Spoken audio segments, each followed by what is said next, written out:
Welcome back to MSME Talk podcast for micro, small, medium enterprise businesses and startups. This is episode number 58 of MSME Talk on leather industry. For better experience, I would suggest you to switch to 1.25x speed and also don't miss to subscribe at the rate MSME Talk on YouTube, Apple and Spotify. Hello MSME Talk listeners, I am Swapnil, your today's host, in-house economist and researcher at MSME Talk. Today we will talk about India's leather industry. This will be a two-part series on the leather and footwear industry in India. Today we will cover the overall background, the role of MSMEs, key clusters and beneficiary states, the production process and trends, the causes behind the decline of leather production in Kanpur, and major industry councils and associations involved. So, let's begin. Did you know that India's leather industry employs 42 lakh people? It is a huge industry. It also ranks among India's top 10 foreign exchange earners. With 13% share in global leather production, India is actually the second largest producer and consumer of leather worldwide. Now, let's look at quick facts and figures to understand the scale and potential of this sector. India has about 20% of world's cattle and buffalo population and 11% of world's goat and sheep population. So, when it comes to raw materials, we have ample of them for the growth of this industry. The total turnover of India's leather and footwear industry, including both leather and non-leather products, stands at 19 billion US dollars or more than 1.6 trillion rupees for financial year 2024-2025. And the story doesn't stop here. It is projected to double and reach $39 billion by 2030. That's a 15% annual growth rate. According to a report by SBI Securities, the organized footwear segment alone could grow from $10 billion today to around $80 billion by 2030. That is almost 8 times jump in just 5 years. Most projections show us the potential of Indian leather and footwear industry. The sector has also drawn investors' attention globally, attracting around $345 million in foreign direct investment or FDI so far. On the export front, India shipped $4.36 billion worth of leather products in FY25, while footwear exports alone were valued at $2.5 billion. And in terms of production, India manufactures about 2.2 billion pairs of footwear every year, with an installed capacity of 2.8 billion pairs. So, there is some room to grow there too. India's leather sector is diverse, consisting of 4 main segments: tanning, footwear, leather garments, and leather goods and accessories. We will talk about them in a while. And when you look across the map, you will find major hubs in states like Tamil Nadu, West Bengal, Uttar Pradesh, Maharashtra, Punjab, Karnataka, Madhya Pradesh, Haryana, Kerala, Rajasthan, and even in Jammu Kashmir. Now let's talk about the heart of this industry, the MSMEs. 85% of India's footwear industry is still part of the unorganized sector in terms of volume. But when it comes to value, the organized and unorganized sectors are now almost neck to neck. According to Udyam Aadhar data, as of 2021, more than 15,000 MSME units were officially registered under leather and footwear industry. Another data suggests that MSMEs account for 70% of all the firms in this industry, both organized and unorganized. What's changing now is the consumer behavior.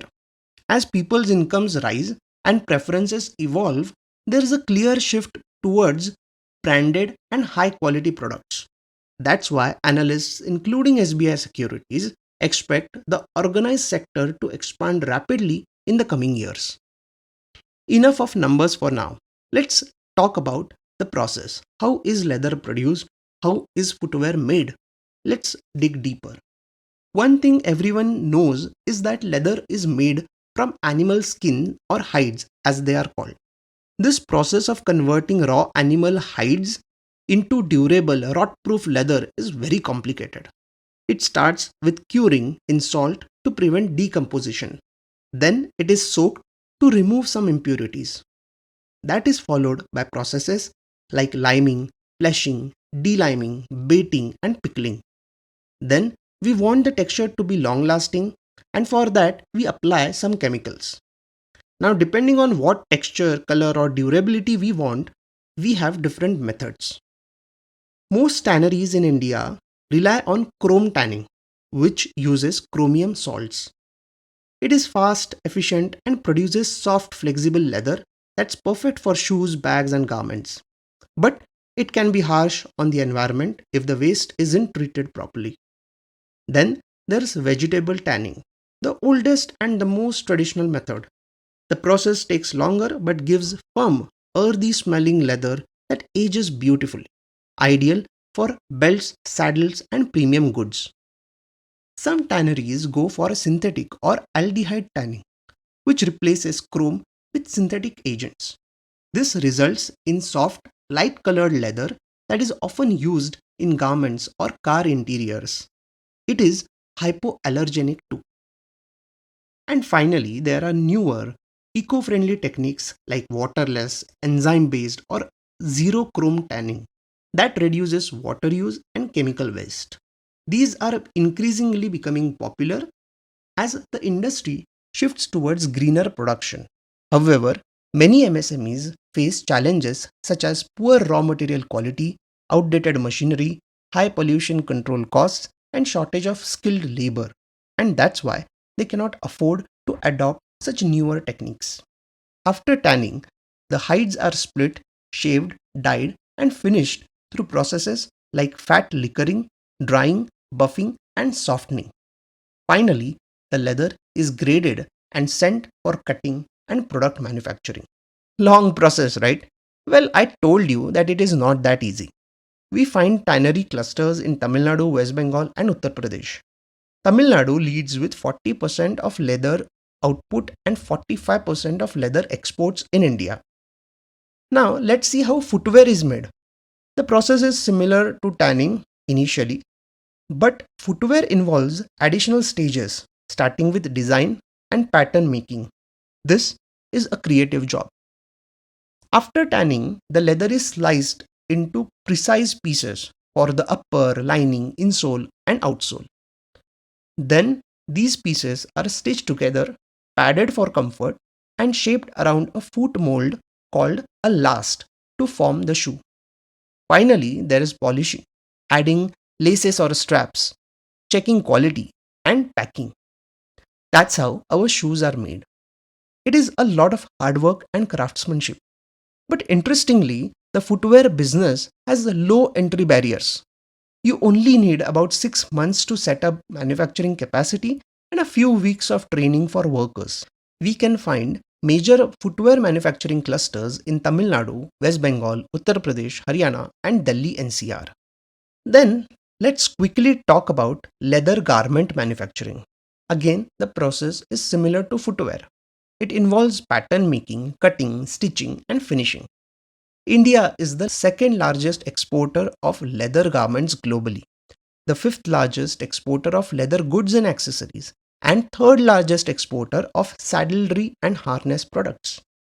Now, let's take a look at the trends in production of leather and footwear in India. You can see in the chart that the 2000s were the golden period. Average growth rate was around 8 to 10%, but the industry faced stagnation in the mid 2010s.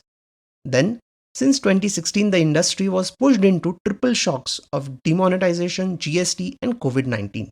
It disrupted the entire industry, leading to severe contraction in production. Post COVID recovery has also been slow and uneven. Moreover, the demand around the world for leather and footwear industry has gone down. Plus, there is a rising threat from countries like China and Vietnam. At the same time, small firms and clusters in India are finding it harder to comply with updated environmental laws and upgrade to to more efficient and eco-friendly facilities. Additionally, the world is shifting towards more synthetic and non-leather footwear, impacting leather production. As we speak about environmental laws and new techniques, I would like to tell you a story. A story of a city that once defined India's leather industry. Yes, it is about Kanpur, once known as a leather city of India. For over a century, the city was home to more than 600 tanneries and over a lakh of workers. Its rise began during British era when Kanpur supplied saddlery and boots to colonial army. By the mid 20th century, it contributed nearly half of India's leather exports and ruled the global saddlery market. But what began as a tale of prosperity slowly turned into one of pollution and decline. First came a shock in 2016 through demonetization. The leather trade in Kanpur was entirely cash based. Because of a cash crunch, the businesses could neither procure materials nor pay wages. Then, in 2017, new environmental laws came in. It won't be an understatement that the leather was a dirty business. I mean, in a literal sense.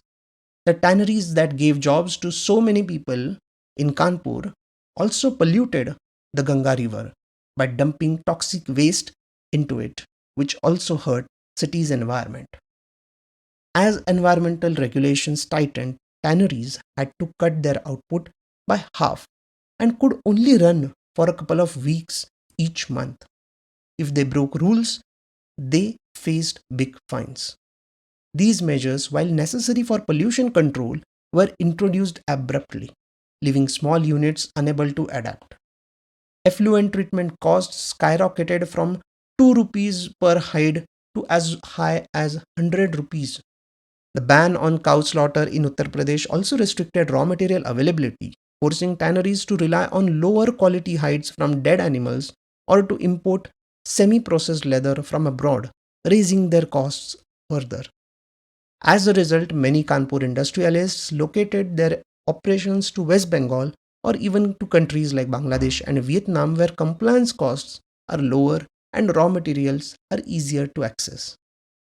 Today, only about 215 tanneries remain operational in Kanpur, running at just a quarter of their capacity. Tens of thousands of skilled workers have lost their jobs and exports have fallen by around 10% annually. Kanpur's decline shows a bigger problem. There's no clear plan to help factories stay competitive while also protecting the environment. Had these measures introduced in a phased manner, things might have been different.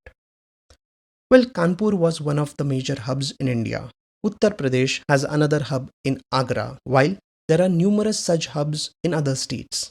Vellore and Ranipet in Tamil Nadu, Chennai, Ambur and Dindigul in Tamil Nadu, and Kolkata in West Bengal are key clusters in India. Tamil Nadu leads the nation with a strong base in both leather tanning and footwear manufacturing. Chennai and its surrounding districts supply raw materials for some of the world's top luxury brands, including Louis Vuitton, Giorgio Armani, and Gucci. Kanpur and Agra continue to hold legacy positions in tanneries and footwear manufacturing, though they face challenges in technology and compliance. The Noida and NCR clusters have emerged as new export hubs. Then, we also see some emerging clusters in Andhra Pradesh and Maharashtra, which have attracted major investments due to supportive policies and infrastructure. Now, let us quickly go through some of the important industry councils and associations.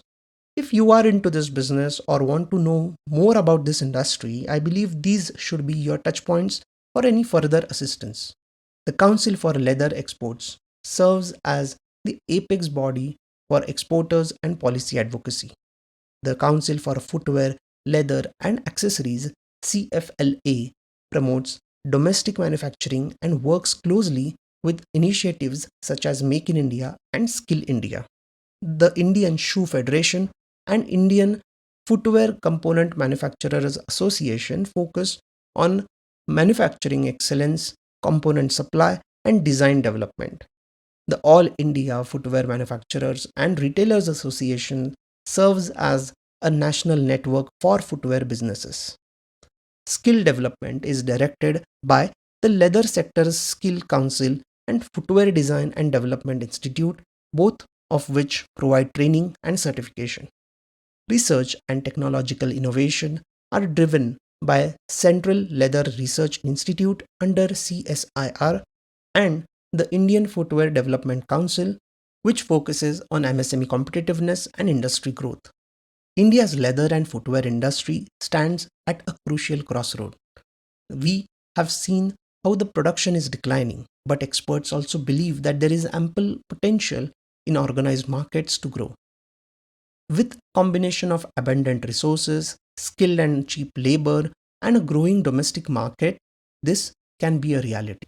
However, to unlock this potential, the sector must embrace sustainable technologies, strengthen its MSMEs, and streamline regulatory frameworks. If India succeeds in doing that, it could reclaim its global dominance in leather and non leather footwear and other accessories.